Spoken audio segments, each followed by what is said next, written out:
Hi friends, here's another fun game for you to try. It's called Find the Same. So here's a witch's hat. Let's take a look at it. It's black with a red and a buckle that is yellow. And then there's some orange and red polka dots all over it. So would this be the same? This one's kind of orangey red with green polka dots. But the buckle matches, but it's not exactly the same. How about this one over here?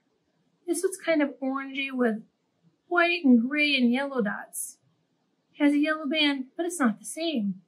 How about this one in the middle? This one has a red band, a black hat, red and orange dots. So this one would be the same. You choose if you want to circle it or put an X to match it. So this one and this one would be a match. And then there's a whole packet of them to do. Take your time with this. They do not all have to be done in the same week. And here's one that's called Find the Shadow. Here's a witch. Witch looks like the shadow of a witch.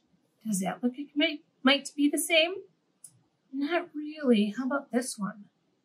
No, that looks more like an owl. That one looks more like a ghost. How about this one? This one looks like it might be the witch, so you can circle this one. And then there's a whole bunch of them for you to do with however you want. It does not have to be done right away, but have fun with it. Bye, friends.